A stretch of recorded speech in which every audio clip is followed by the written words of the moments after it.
Tesalónica era una ciudad en Grecia, una ciudad donde Dios les rescató a muchos de ellos y vinieron a Cristo y se convirtieron a servir al único Dios verdadero.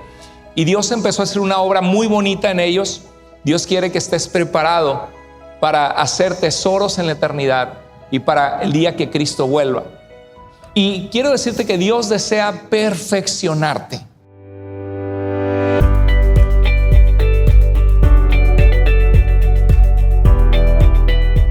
Amén. Dios les bendiga, iglesia. Pueden tomar asiento. ¿Cómo están todos?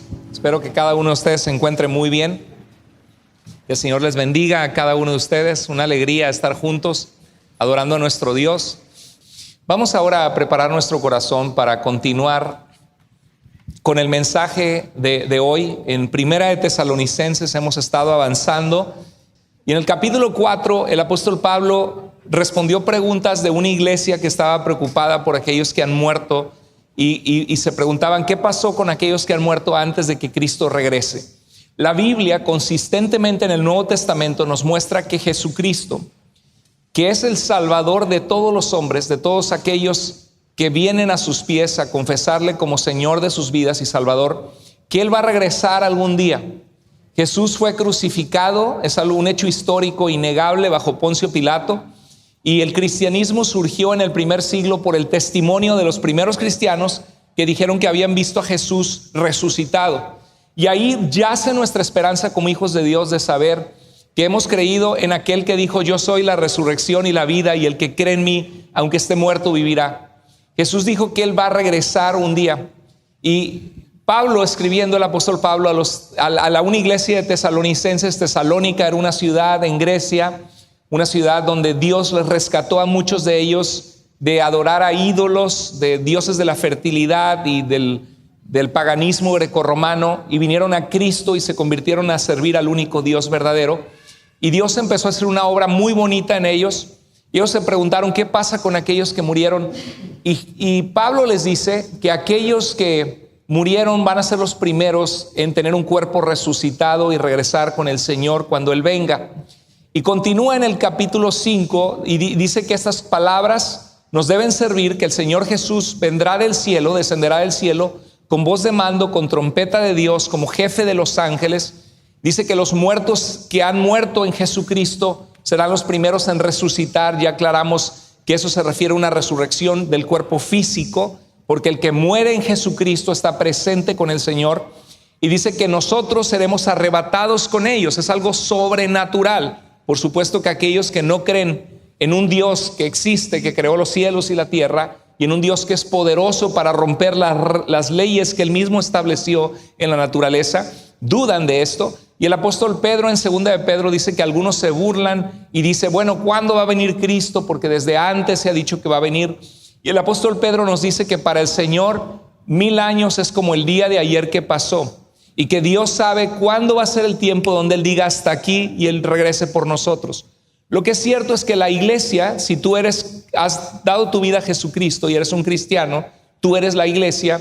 Y nosotros como iglesia, la iglesia en todos los periodos, en sus 2000 años, vivimos expectantes, y así debe ser, de la venida de Cristo. Y comienza en el capítulo 5. Recuerda que en la antigüedad las cartas de la Biblia no estaban divididas en capítulos y versículos. El apóstol Pablo, cuando él escribió, no puso capítulo 1, versículo 1, el apóstol Pablo, llamado por la voluntad de Dios, versículo 2, a los santos en Cristo Jesús que se encuentran. Pablo no hizo eso. Esto fue hasta el siglo XIII y luego el siglo XV, cuando se empezó a dividir la Biblia en capítulos y versículos para que fuera más rápido que nosotros lo encontremos. Entonces aquí continúa el pensamiento del último mensaje que dimos. Aquellos que no lo vieron, les invitamos a suscribirse a Tu Iglesia Vida en YouTube. Dios ha sido muy bueno con nosotros, de permitirnos llegar a muchas vidas. Tenemos alrededor de 32,000 suscriptores en nuestro canal de YouTube de la iglesia, y 5,500 en el canal que yo utilizo para el seminario y para dar videos de respuestas a preguntas bíblicas de la gente. Pueden encontrar Carlos Andrés Muro o Tu Iglesia Vida. Y si no te has suscrito, por favor suscríbete, ponle la campana de notificaciones para que puedas estar al pendiente de las enseñanzas que son útiles y que se preparan con tanto amor y con un equipo de nuestra iglesia que trabaja para hacer que la palabra de Dios llegue a las personas. Entonces puedes ver la serie de los mensajes anteriores y continuamos aquí en 1 Tesalonicenses capítulo 5 verso 1 y dice: ahora bien, hermanos, ustedes no necesitan que se les escriba acerca de tiempos y fechas.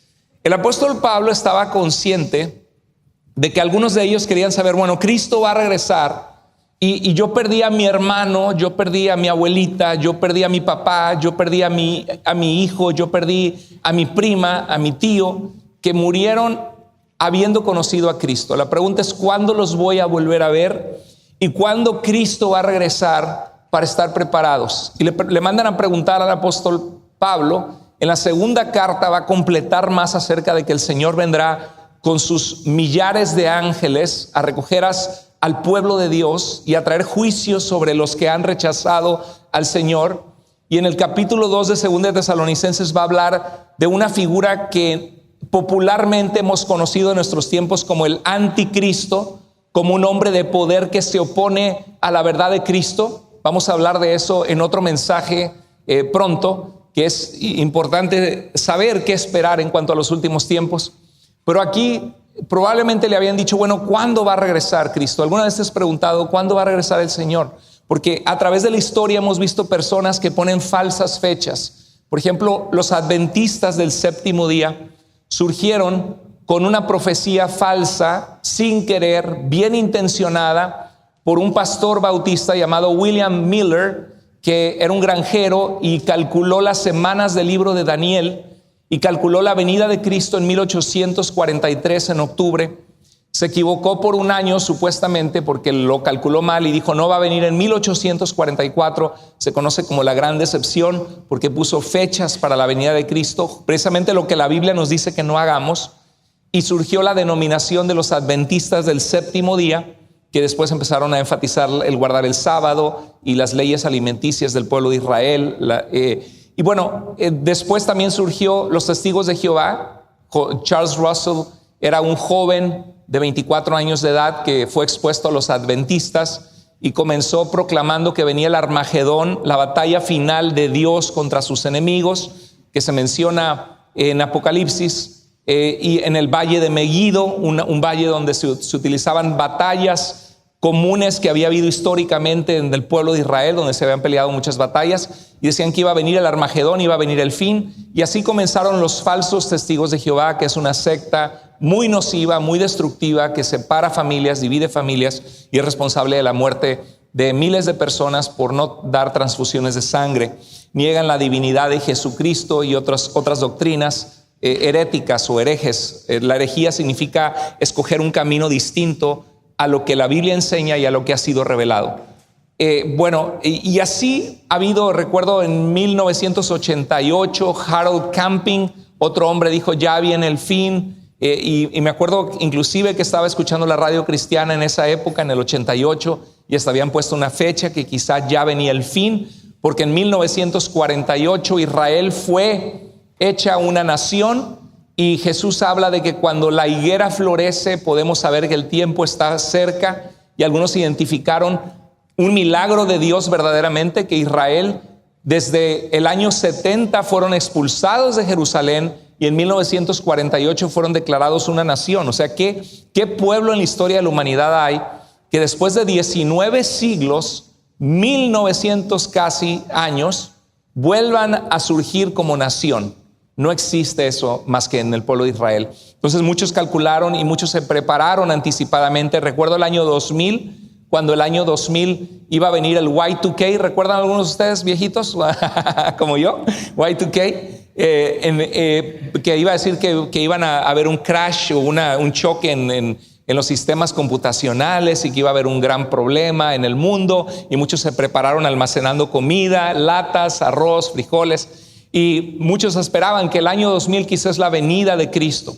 Después surgió una película, ¿no? La profecía maya en el año 2012, ¿se acuerdan? Que ya viene el fin. Luego en el año 2015, 2016, el pastor John Hagee y Mark Blitz, me parece que es su nombre, escribieron un libro de las lunas de sangre, porque había varios eclipses lunares que eran compatibles con las fechas en las que había festividades del pueblo de Israel bíblicas para celebrar al Señor y utilizaron una profecía del libro de Joel diciendo que el sol se convertirá, que se oscurecerá y la luna se convertirá en sangre, y lo tomaron como una profecía. Entonces la iglesia muchas veces ha llevado estas noticias y han causado alarma, ¿no? Y qué bueno si alguien se pone a cuentas con el Señor diciendo, no, pues Cristo ya viene en esta fecha. Y la pregunta real para cada uno de ustedes es, ¿cómo cambiaría tu forma de vivir si supieras que Cristo va a venir en una semana? Algunos de ustedes dejarían de ver la serie de Netflix que están bien picados viendo y se pondrían a compartir de Cristo y se pondrían a santificar su vida. ¿Qué harías si supieras que Cristo va a venir? Y sabes una cosa, sí debemos vivir cada día de nuestras vidas o periódicamente recordando, porque a veces nos extraviamos como ovejas que se aparta cada quien por su camino, y a veces el pecado tiene que darnos lecciones y nos hace llorar el pecado y nos damos cuenta de la soledad que hay sin el Señor y volvemos al camino, pero es necesario que permanezcamos con consistencia hasta el fin. Y Pablo les dice, bueno, no es necesario que les escriba acerca de tiempos y fechas sobre la venida del Señor. Qué relevante lo que Pablo está diciendo a nuestros tiempos. Sí tenemos que vivir siempre preparados para la venida de Cristo. Independientemente de eso, alguno de los que estamos aquí podemos tener un accidente o podemos tener una enfermedad fulminante que no controlamos, que sale de nuestro control, y nunca sabemos si vamos a despertar el día de mañana. ¿Amén? No lo sabemos. Y por eso tenemos que vivir nuestras vidas para la audiencia de uno, y ese uno es Dios, el que te creó y te ama, y que Él tiene un plan para tu vida. Él no te salvó, no te rescató o no te trajo a este mundo solo para desperdiciar tu vida en el pecado. Él tiene un plan para la vida de cada uno de ustedes. Dios te ama. La Biblia dice que tanto amó Dios al mundo, y ahí estás tú en ese nombre. Dice que Dios muestra su amor para contigo, en que siendo aún pecador, Cristo murió por ti. Entonces es hora de sacudirte del sueño y decir, quiero vivir para Dios. Y puede haber señales, los tiempos. En Marcos capítulo 13, en Mateo 24, Jesús habla de la destrucción del templo de Jerusalén, el fin de los tiempos. Pero continúa diciendo, no les tengo que escribir de las fechas, porque ya saben que el día del Señor llegará como ladrón en la noche. ¿Cuál es la característica de un ladrón en la noche? Que el ladrón no te habla y no te dice, oye, mañana te caigo ahí a las 2 de la mañana y me llevo tu camioneta. O mañana ahí te caigo a la 1 y saqueo tu casa cuando salgas de vacaciones. Porque si el ladrón hiciera eso, estaríamos preparados. El ladrón no te avisa, llega de repente y sin aviso. Y para los que no conocen al Señor, yo no sé si hay alguien de ustedes que lo trajo a alguien en la familia, te invitaron. Y si eres un invitado de nosotros, tú eres un invitado de honor. Gracias por estar en Iglesia Vida hoy. De verdad es un privilegio que estés aquí y te valoramos, y tú eres parte de la razón por la cual existimos, porque Jesús dijo, vayan y hagan discípulos míos de todas las naciones, y queremos que tú camines con Cristo, que le conozcas. Y yo no sé si ya eres cristiano de años, si no te has congregado, te has enfriado en tu fe, Dios te está buscando. Y si ya eres alguien que te congregas aquí, pero vienes a medio corazón, un pie viene a la iglesia y el otro no te has comprometido con Dios, Dios quiere que estés preparado para hacer tesoros en la eternidad y para el día que Cristo vuelva. En Mateo 24, 36 al 37, Jesús había hablado y va a hablar de cómo mandará a sus ángeles a buscar a su pueblo escogido, a aquellos que han confiado en Él. Y dice en el verso 36, pero del día y la hora, ¿qué dijo Jesús? El día y la hora, ¿qué? Nadie sabe, ni aún los ángeles de los cielos. Es algo que se ha reservado de alguna manera en el misterio de Dios, el Padre, se ha reservado ese conocimiento de saber el tiempo y el momento. Lo que es cierto es que el apóstol Pedro nos dice que Dios no quiere que nadie perezca, que nadie sea destruido en el juicio de Dios, sino que todos vengan al arrepentimiento. El arrepentimiento es dejar tu pecado y correr a los pies del Señor, empezar a seguirle. Y dice que nadie sabe sino solo mi Padre. Mas como en los días de Noé, así será la venida del Hijo del Hombre. Jesús le gustaba utilizar la palabra Hijo de Hombre para designarse a sí mismo, porque en ese periodo histórico del primer siglo había libros de literatura judía que hablaban del Mesías de Dios, el ungido de Dios, el rey de Israel, descendiente de David, que vendría a reinar con justicia. Y se le llama el Hijo del Hombre porque en el libro profético de Daniel, en el Antiguo Testamento, en Daniel 7, versículo 13 y 14, Daniel ve una visión de la presencia de Dios y ve a Dios sentado como un anciano de días, en fuego, en poder, en su trono. Y dice que se acerca delante de él alguien como un hijo de hombre, o sea, alguien con aspecto humano. Se acerca un hombre a la presencia del Dios Todopoderoso. Y dice que ese hombre le es dado poder, gloria, reino, para que todos los pueblos y naciones le sirvan, y que su reino es un reino que nunca tendrá fin. Y es una visión de Jesucristo, que es Dios que se humana, que se viste de humanidad y viene a cumplir el rescate por nuestros pecados y nuestra salvación. Y Jesús decía que la venida del Hijo del Hombre, Jesús hablaba de una venida segunda, no la que estaba él en la tierra sanando gente, entrenando a sus discípulos, dejándonos las buenas noticias de su salvación para que hasta el día de hoy se extiendan. Qué maravilloso pensar que Jesús vino hace 2000 años y partió la historia en dos, y hoy no estamos en el año 2700 después de la fundación del Imperio Romano o de Roma como ciudad. No estamos en el año después del Imperio Persa o después de alguna nación o después de Sócrates o después de Platón, sino estamos en el año 2023 después de ¿quién?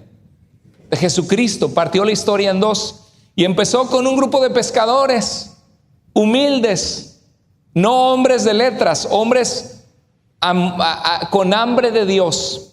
Y con ese grupo de pescadores Jesucristo revolucionó el mundo entero y dio esperanza a las personas, al grado que el día de hoy el cristianismo es una religión de más de 2.500 millones de personas, 2.5 billones de personas, y comenzó solo con Jesús y unos cuantos pescadores, unos cuantos hombres de campo. Entre ellos estaba también Mateo, que era un cobrador de impuestos, y había variedad entre todos sus apóstoles.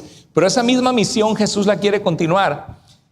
Estaba viendo ayer una foto de uno de los grupos de vida de nuestra iglesia y se veían los jóvenes orando, abrazados, tomados de la mano, escuchando la escritura, y le puse un corazón a esa foto en ese post de Facebook porque me dio mucho gusto, y creo que el post decía algo así que sana tu corazón el reunirte con personas que están buscando a Dios.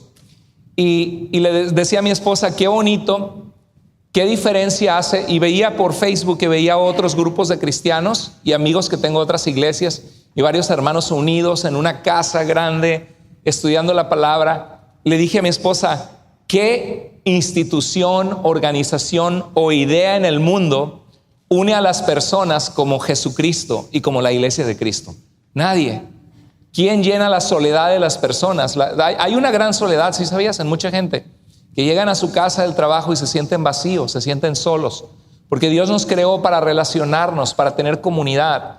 Y hay gente que fue abandonada por sus papás, por su mamá, que fue rechazada en el mundo, que cometió muchas tonterías y malas decisiones, pero viene Jesús a sus vidas y trae luz, transforma. Viene el poder de Dios y sana esos corazones y les saca de la basura, del pecado, de la drogadicción, de la inmoralidad, de la deshonestidad.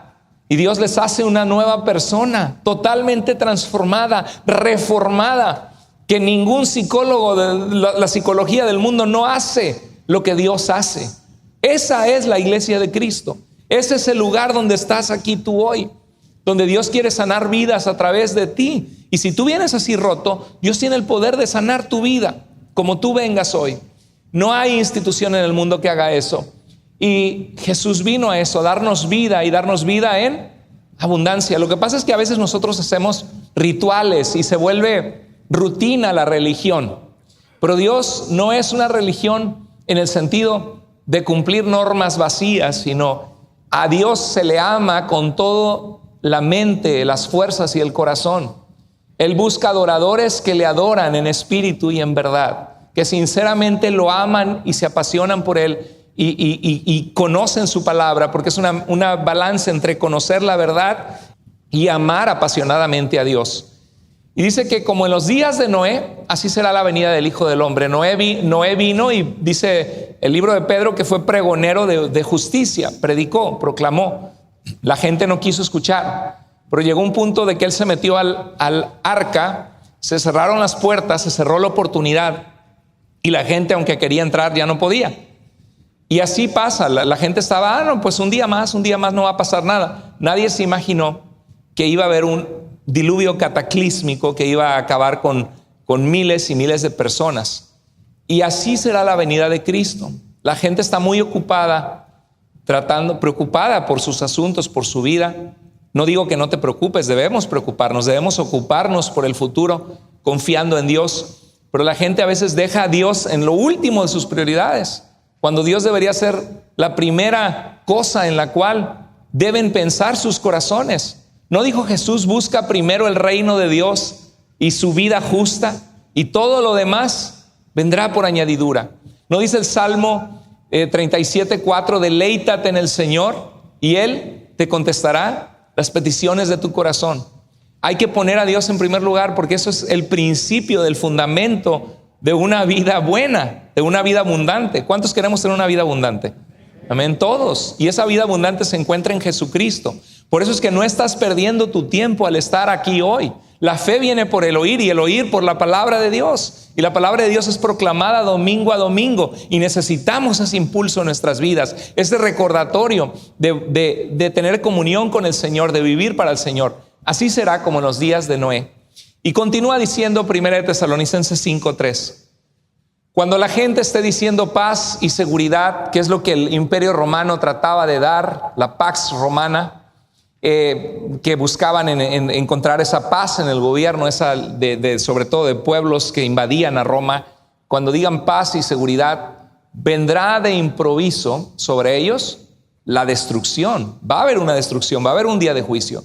Y dice, como llegan los dolores de parto a la mujer embarazada, y dice que de ninguna manera podrán escapar mientras hay vida y esperanza. Ahora es cuando, ahora es el día de salvación. Yo no sé si tú estás aquí y has estado prolongando el entregar tu vida a Cristo, pero ¿qué esperas? Hoy, ora y dile, Padre, clamo a ti, te necesito, Señor, ven a mi vida, transfórmame, quiero seguirte de ahora en adelante.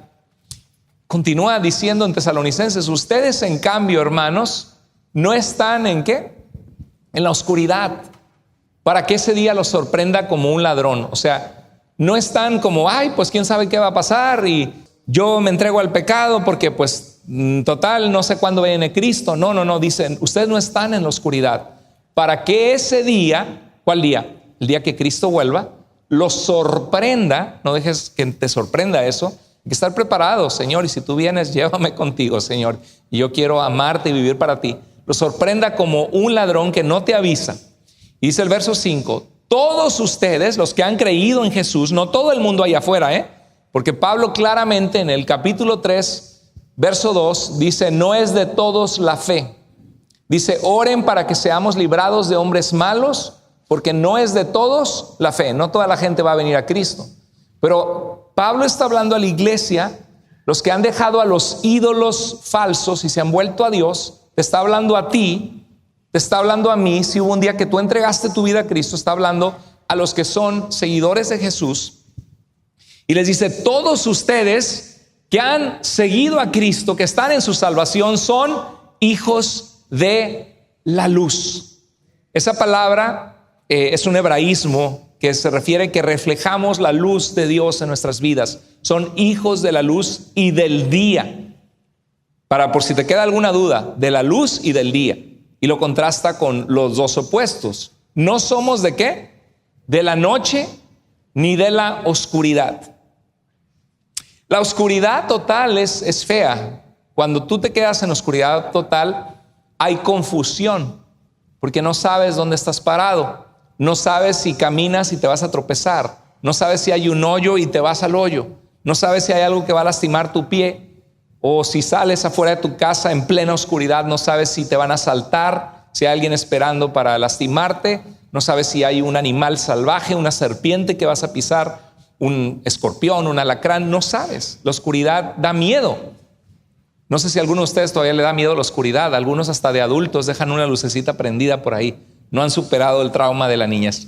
Pero hay gente así. Bueno, y si es así, no te quiero ridiculizar. Pues cada uno tiene sus traumas, ¿no? Uno les da miedo los payasos y otros les da miedo los globos. Está loca la cosa, pero así pasa. Pero hay gente que la oscuridad generalmente nos da temor. ¿Alguna vez has estado de repente en miedo o en oscuridad y de repente te entra un miedo inesperado y dices, híjoles, salgo de aquí corriendo? o estás en un lugar peligroso, muy oscuro y de repente volteas y está muy callado. Wow, y te agarras corriendo a salir de ese lugar oscuro. Pero la oscuridad generalmente se usa para pecar contra Dios. La gente que aunque vivimos tiempos muy malos, ¿no? Dice la Biblia que el amor de muchos se enfriará y que la maldad crecerá en el mundo. Y ahorita ya en muchos lugares, en países de Latinoamérica, te asaltan y te secuestran en plena luz del día delante de todos. Pero generalmente eso era algo que se hacía en oscuridad para que la gente no los cache, no sepa quiénes fueron. La gente que hace cosas malas generalmente es en la noche. Y la Biblia dice, no somos de la noche ni de la oscuridad. ¿La inmoralidad sexual es de la luz o de la oscuridad? De la oscuridad. Da vergüenza, ¿no? Practicar inmoralidad sexual, que no me vean, que no se enteren. El hacerle una deshonestidad a alguien, ¿es algo de la noche o es algo del día? Es algo de la noche, de la oscuridad. Inclusive el hundirte en la depresión y decir la vida no vale nada, ya para qué salgo, la vida no tiene sentido, para qué vivir, para qué planear. ¿Crees que es algo es algo de la oscuridad o del día? Es algo de la oscuridad. El rencor, el odio, ¿es de la oscuridad o del día? Las adicciones, el emborracharte en la soledad, el meterte una droga, ¿es de la oscuridad o del día? Es de la oscuridad. Y dice la Biblia, no somos de la noche ni de la oscuridad. Por eso no debemos dormirnos como los demás. Como que la gente está dormida, ¿no? Ay, cree que la vida va a continuar, que no tienen propósito, que no saben de Dios, o si saben, cree que está muy lejano. Dice, sino mantenernos, ¿qué es lo que tenemos que hacer? Debemos mantenernos alerta y en nuestro sano juicio. Esa palabra en griego es una palabra que significa estar sobrios.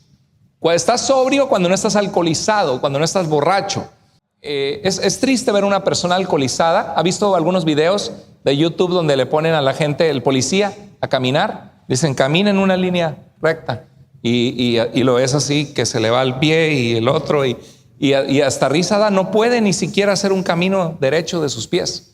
No están, y ese es el peligro, ¿no? Es una máquina de asesinato en el volante, porque todos los años mueren miles de personas por personas intoxicadas.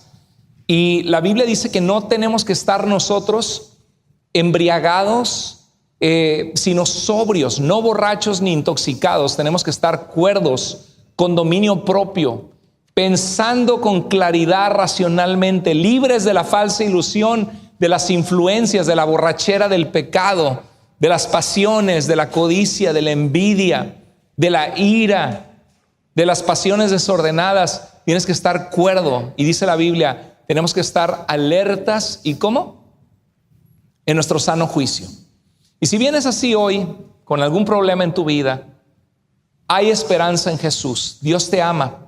Y Dios no quiere que te quedes ahí. Dios quiere sacarte y Dios quiere darte una victoria rotunda, porque Él es poderoso. La Biblia dice que las armas de nuestra milicia como cristianos no son nuestras fuerzas humanas carnales, sino son poderosas en Dios para la destrucción de fortalezas. Dice que traigamos cautivo todo pensamiento a la obediencia de Cristo. Que no nos conformemos o amoldemos nuestro cerebro a la forma de vivir del mundo actual, sino que entreguemos al Señor nuestras vidas como un sacrificio vivo, santo, agradable a Dios, y que comprobemos, dice el verso 2, la buena voluntad de Dios, la voluntad de Dios que es buena, que es agradable y que es perfecta. Dios quiere que estemos alertas y en nuestro sano juicio. Otra vez lo voy a repetir el versículo para que lo vean. No somos de la noche ni de la oscuridad. Leámoslo juntos, leámoslo, iglesia. Dice: todos ustedes son hijos de la luz y del día. No somos de la noche ni de la oscuridad. Por eso no debemos dormirnos como los demás, sino mantenernos alerta y en nuestro sano juicio. Bueno, mira lo que dice Santiago 5:8 y es interesante porque cuando recorres el Nuevo Testamento son constantes las alusiones a estar preparados para la venida de Cristo, a no vivir perdiendo el tiempo. Yo no sé si estás perdiendo el tiempo ahorita en tu vida en algo que no llena, a lo mejor en una relación vacía con alguien que sabes que no va a llegar a nada, que sabes que no te vas a casar con esa persona, que no vas a construir vida, que estás quizá haciendo algo fuera de la voluntad de Dios y que dice la Biblia, cuidado porque sus pecados les alcanzarán. Quizás estás experimentando con alguna adicción o con de repente por allá agarrando una cosa que no es buena, una botella, y estás perdiendo tu tiempo, estás siendo seducido por el pecado. Y la Biblia nos alerta una y otra vez que tenemos que vivir una vida agradable a Dios para que cuando Él venga nos encuentre con lámparas en nuestros aceites, como las vírgenes que esperaban al novio para casarse. Dice, tengan paciencia. ¿Y qué? Si tengan paciencia significa que aguantes las dificultades de la vida, que sepas que la venida de Cristo va a ser cuando Él lo ha fijado, que sepas que en la vida hay dificultades que toman tiempo. Hace tiempo mi esposa y yo platicábamos en el discipulado que es como si plantas un árbol de manzanas o de duraznos y tú dices, Padre, te pido en el nombre de Jesús que esta semilla que planté de aquí a una semana haya un árbol grande y esté dando fruto. A veces hacemos oraciones así. Queremos la bendición de Dios, pero no queremos pagar el precio de la santificación y de vivir en la voluntad de Dios. ¿Qué es lo que Dios va a bendecir en tu vida? Queremos que Dios use nuestras vidas, pero no nos capacitamos. Queremos que Dios sane nuestro matrimonio, pero no nos sentamos a mostrar amor y paciencia y dominio propio al llevar las relaciones en el matrimonio. No estamos dispuestos a ceder y a poner de nuestra parte para mostrar amor si queremos que nos amen a nosotros también. Y las cosas no son automáticas, no es como que ya estoy en Cristo, ya debería tener un buen trabajo, ya debería estar casada o casado, ya debería mi matrimonio estar funcionando. No, hay cosas que las Escrituras nos dice, quítense la ropa de la vieja naturaleza y vístanse con la naturaleza del hombre nuevo que Dios ha creado, la persona nueva que Dios ha renovado. Requiere santificarte, obedecer a Dios, decirle no al pecado, ponerte de voluntario para servir a Dios, tomar los estudios de integración para crecer en la fe en un discipulado básico o para integrarte a servir en la iglesia porque es parte del proceso, porque Dios te ha llamado a servir y no solo a estar sentado. Requiere remover tu horario en tu trabajo y decir, no, el jueves son los estudios, por favor denme el jueves para tomarlos, o ¿saben qué? El viernes es mi estudio bíblico de grupo de vida, por favor necesito que me lo den libre, y orar, Señor, dame gracia, es buscarle, luchar, y Dios empieza a acomodar las cosas. Pero crecer cuesta, ¿verdad? No es instantáneo. No puedes decir, ya planté el árbol, no veo las manzanas, oh, pues Dios falló. No, hay cosas que llevan un proceso en la vida. Y plantas el árbol y estás al pendiente y tienes que regar el árbol. Algunos de ustedes ya están acostumbrados a que la riegan mucho, todos acostumbrados a veces, y necesitamos la gracia de Dios, pero hay que regar esa plantita y cuidarla para poder ver el fruto de manzanas deliciosas de las cuales vamos a comer algún día. Hay un proceso de vida. A veces pensamos que todo va a ser mágico y que ya Dios debería haber arreglado mi vida de forma sobrenatural, cuando muchas veces Dios, el proceso que Él trabaja en nosotros es a través de procesos naturales, de buscarlo, de orar, de desarrollar carácter en nuestras vidas, de servirle. Amén, iglesia. ¿Están conmigo? Es un proceso, no es algo mágico. No es algo mágico. A veces pensamos que es... Y dice Santiago, tengan paciencia y afirmen sus corazones, porque la venida del Señor, ¿qué? Se acerca. Como Cristo viene, que es lo que está escribiendo Pablo a los tesalonicenses, les dice que tienen que afirmar bien sus corazones para el día que Cristo vuelva. Pablo lo dice, Santiago lo dice, Pedro lo dice, Pablo lo dice. La Biblia nos habla constantemente de estar listos para la venida de Dios. Y quiero decirte que Dios desea perfeccionarte. Dios desea, ¿qué significa perfeccionarte? Dices que pastor, no hay nadie perfecto. La Biblia sí habla de que podemos ser perfeccionados. Ser perfeccionado significa estar en un proceso de crecer, de madurar, de completarte. Que si estás incompleto ahorita, Dios va a poner piezas en tu vida que te completan. Quizás estás incompleta o incompleto como persona porque eres inconstante y necesitas crecer en constancia en tu vida. Empiezas algo y no terminas. Te emocionas como en enero que todos quieren ir al gimnasio, bajar de peso después de que estuvieron comiendo. Prepárense, ya viene Thanksgiving, Navidad, Año Nuevo, buñuelos, chocolate, mole, y van a salir aquí con hambre. Y ya vienen las fechas, ya nos ponemos contentos y nos ponen las canciones de Navidad y uno está sentado comiendo las donas y los buñuelos y de repente llegas a final de año y dices, ¿qué me pasó? ¿No? Bueno, y entonces ¿qué pasa? Que todos se meten al gimnasio en enero o dicen, voy a ir a caminar y me voy a proponer y a veces pagan la membresía. ¿Y cuál quiere? La membresía plus en el gimnasio y pagan un montón de dinero. Y empiezan y después, ay, no pude ir, y, ay, no. Y es como que todos comienzan corriendo fuertísimo. Y ya al segundo mes, unos van así, y ya al final otros van así. Y luego al final unos, ya. Y ya en marzo algunos dejan de ir, ¿no? Y ahí se está pagando el gimnasio. Algunos de ustedes todavía lo siguen pagando. Y tienen 3 años que no van. Si Dios te está hablando. Pero dice la Biblia, dice que el ejercicio físico para poco aprovecha. Sí aprovecha, pero la piedad, la vida cristiana aprovecha para todo. Entonces dice la escritura que Dios no ha acabado su obra en nosotros. Mira lo que dice Pablo a los filipenses. Dice, estando persuadido de esto. Pablo dice, ¿qué es estar persuadido? Estar súper convencido que sabes que esa es la voluntad de Dios. Está totalmente persuadido. ¿De qué? Que el que comenzó en ustedes tan buena obra. ¿Cuántos podemos decir que desde que venimos a Cristo, Cristo comenzó en nosotros una obra que ha sido tan buena? Y escuchamos los testimonios, y algunos de ustedes han dado testimonios en la iglesia, en los viernes de vida, testimonios poderosos que el Señor les sacó de un matrimonio roto, de una religiosidad vacía, de la depresión, de el fondo de la drogadicción o de estar en negocios ilícitos o de una vida que no tenía propósito y que el Señor les rescató. Y cuentan eso y de veras esos testimonios hacen llorar porque recordamos lo que Dios ha hecho por nosotros, de dónde Dios nos sacó. Pero a veces se nos olvida lo que Dios ha hecho por nosotros. Se nos olvida que servimos a un Dios que es bueno, que su voluntad es buena para nosotros, que Él quiere llevarnos a más.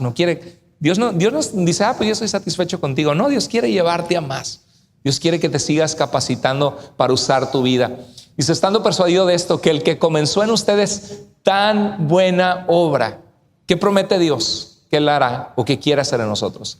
La perfeccionará, la llevará a su formación final. Es como si fuera un escultor con una roca que está a medias, ¿no? Y a veces el escultor para darle forma a esa roca con una figura bonita tiene que usar el cincel y el martillo y quitar de esa roca esas cosas que son feas, esas cosas que no tienen forma, esas deshonestidades, esa falta de dependencia en Dios, ese orgullo horrible, ese egoísmo espantoso, ese rencor que no te deja ser libre y vivir para Dios. Y Dios está ahí con su cincel y dice, hijo, sé que va a doler, pero es por tu bien. Quiero formar en ti algo hermoso. Y Dios dice que la perfeccionará ¿hasta cuándo? Hasta el día de Jesucristo. ¿Cuál es el día de Jesucristo? Hasta el día que Cristo vuelva. Y ese es mi deseo y mi oración como pastor para cada uno de ustedes, hermanos. Deseo que Dios complete su obra en ti y en mí, porque Dios no ha acabado la obra en ninguno de nosotros, Dios sigue capacitándonos. Yo me emociono de lo que Dios está haciendo a través del ministerio de nuestra iglesia en las redes, que nos hablan personas, que a veces se conectan pastores de otros lugares con los estudios bíblicos de integración y que podamos ayudar pastores en otros lugares, en Colombia, en México, en España. Y así es, Dios nos da, Dios te capacita para dar. Dios no te capacita solo para inflar tu cabeza en conocimiento o solo para que te lo quedes para ti. Dios, todo lo que te está capacitando aquí es para que lo uses en la vida de tu familia, en la gente que te rodea, en tus hijos. ¿Cuándo fue la última vez que paraste y oraste por alguien? En tu trabajo, una compañera de trabajo. Ay, pastor, me da pena. ¿Alguien a veces te contó de alguna dificultad, necesidad en su vida? ¿Algún familiar, alguna tía, alguna prima, una hermana tuya, tu mamá, tu papá, una compañera, un compañero de trabajo, un amigo que hace mucho te enteras que está mal y que puedes decir, oye, ¿me permites orar por ti? Y a lo mejor algunos de ustedes se sorprenden y dicen, pero espérese, yo no soy pastor para orar por la gente. ¿Y quién te dijo que tienes que ser pastor para orar por la gente? La Biblia dice que oremos unos por otros. ¿No dice eso? Que nos amemos unos a otros. Y a lo mejor tú dices, ay, que estuviera aquí mi pastor para orar por ella. Pero pues yo no puedo estar en 300 lugares diferentes porque soy un ser humano limitado. Tú sí estás allí. Dios sí te puso allí.